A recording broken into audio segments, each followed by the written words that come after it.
Final Films Production Abuja.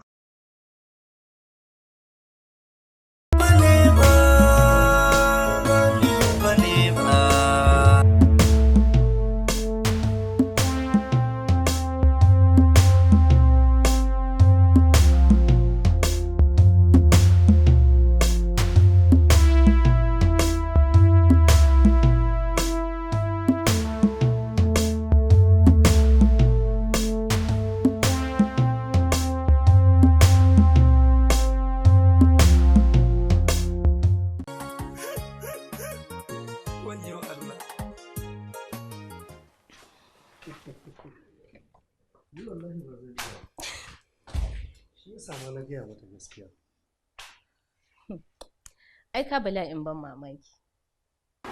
Jamila yarinyar fa da kanta ta ce ba ta ra'ayin zama gidan kowa. Kana nufin har gidan hajiyar ta kenan? Ko ina ba ta ra'ayin zama sai gidan ubanta. Ke ni fa in na dawo gidan nan ban tarar da ita ba sai in ji na shiga wata damuwa. To, Allah ya kyauta. Ita ma na san rashin aihuwan nan. Shi yasa ta kwallafa Aisha a cikin ranta. Ni karan kaina kullum addu'ar da nake mata kenan. Allah ya bata mata. Amin. Ra'ayin tafi. Yau ba za ki raka na kasan ba? To shi ke nan kawo. Yau.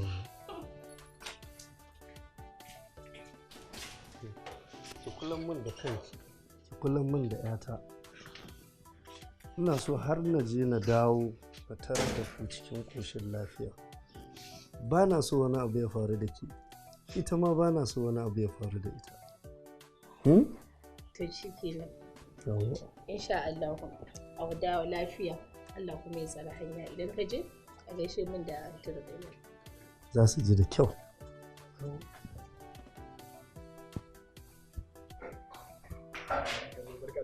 Malam ɗan Liti, an tashi lafiya? Ya gida? Ina fatan dai ba wani matsala ko? To masha Allah. Buɗen gate zan fita.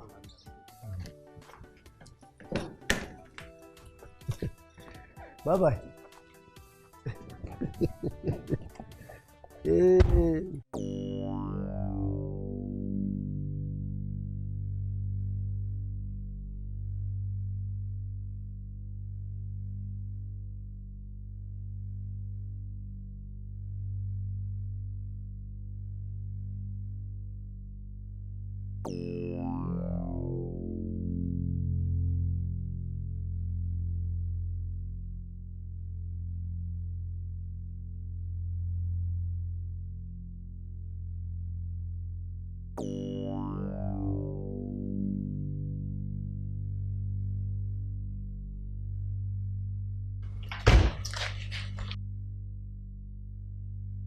Kai, wai me yake faruwa ne a gidan nan haka?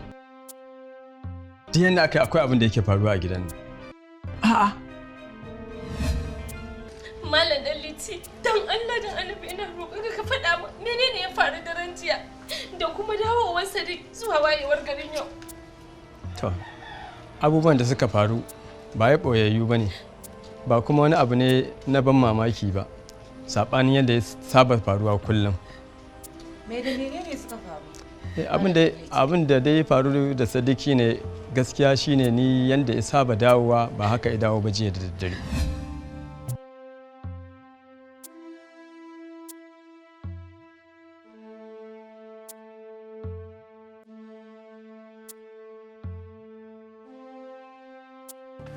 Wai wannan.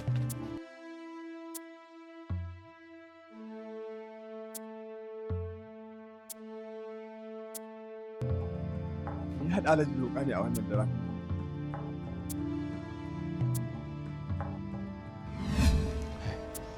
Allah ka kauda duk wata fitina da za ta shiga tsakanin waɗannan masoya guda biyu. Ubangiji Allah ka sa izo musu da sauƙi. Allah ka amshi addu'ata. Allah ka amshi du'a'i. Kai mai tafiya ka saurara don ka ji, zargi na suke sun sa har na gaji. al'amarinsa ba su tsoro ga ubangiji sun ce ni na yau kisan yata wai kuji wai yau kaina.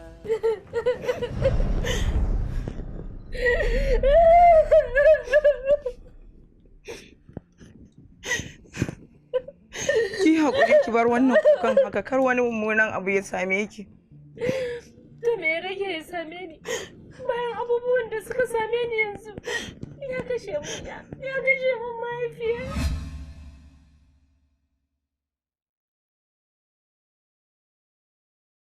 Ba dai ba zai ɗan ɗauki ɗan Hausa da ke karanta yanzu ko? Wallahi ta nake karanta wani labari mai daɗi nake karanta. Ta san da son ɗan wasu Hausa ne a zuciya. Assalamu alaikum. Wa alaikum assalam.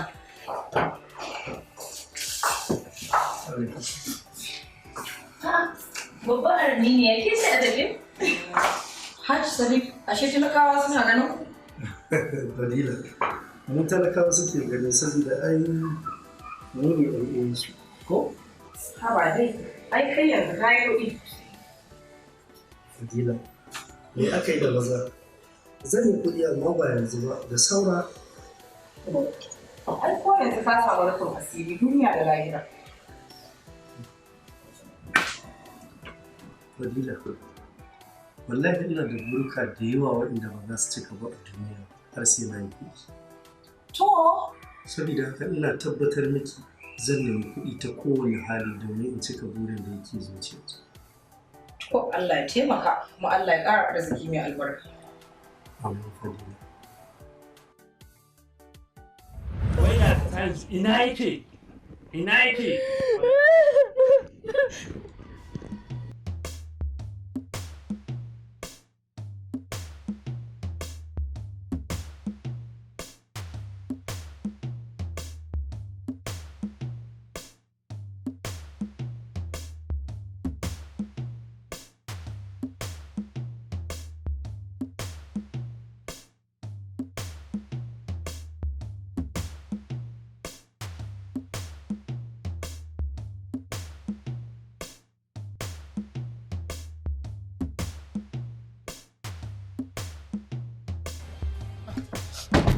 Ga gidan nan kushi.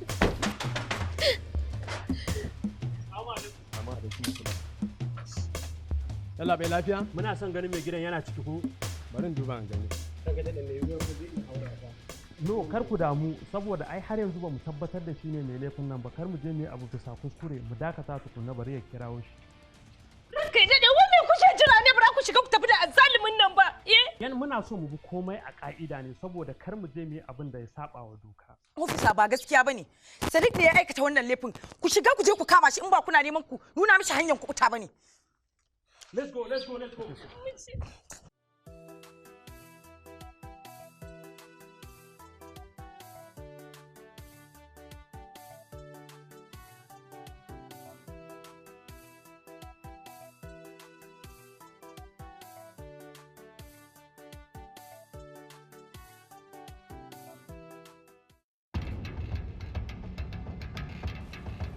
Inna lillahi wa inna ilaihi raji'un.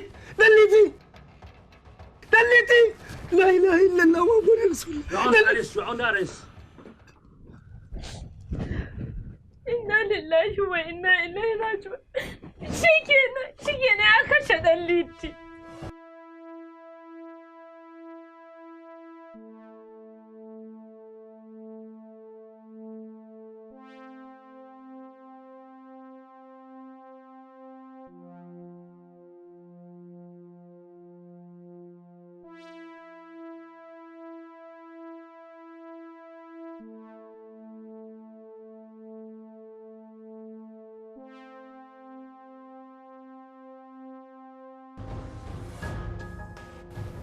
What? Sadiq? Da laifin kisan kai?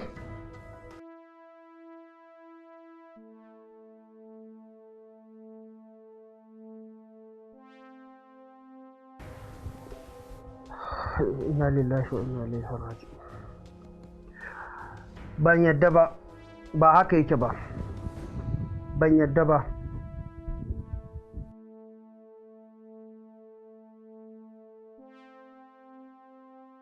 Ok. Ga nan zuwa yanzu ina zuwa ofis. Alhaji, me na ji ya faru da Sadiq kuma? Ban taɓa jin wani abu da ya girgiza ni a rayuwa irin abin da aka sanar da ni yanzu ba. Me aka sanar da kai? Me kuma ya faru da Sadiq? Ana tuhumar shi da laifin kashe 'yarsa, mai gadinsa da kuma sirkarsa. Inna lillahi wa inna ilaihi raji'un. It's okay. I will save this for you. Bari in shiga in jinsa in je office.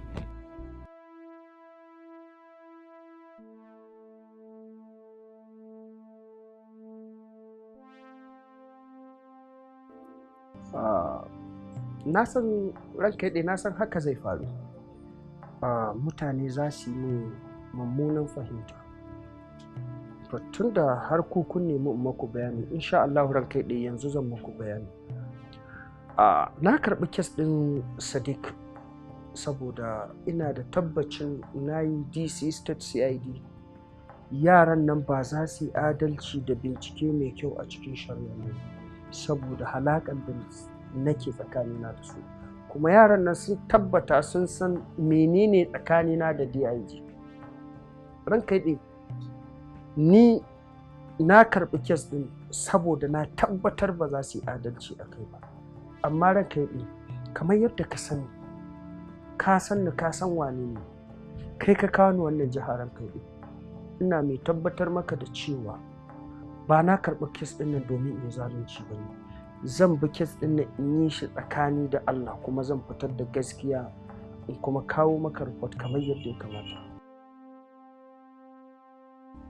Insha Allahu ranka ɗaya zan yi aiki tsakanina da Allah, kuma zan baka sakamakon duk da ya kamata insha Allah. Na gode sa. Thank you sir. Yes sir, thank you sir. Thank you sir. Yes sir, yes sir. Yeah.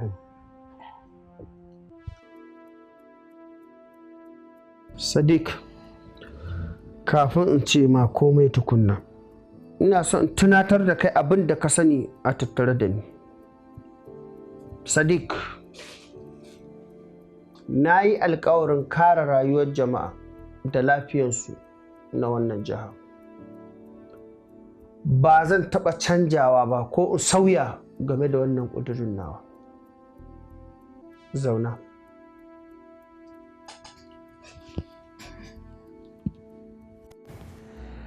Sadiq, zan fi kowa baƙin ciki a tattare da kai idan har na ji cewa kai ne ka aikata wannan laifin da ake tuhumar ka da ka. Don haka ina so in ji daga bakinka, kai ne ka aikata wannan abun ko ba kai bane?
yau na shige ƙangin rayuwa zuciya uku ba ga hadari.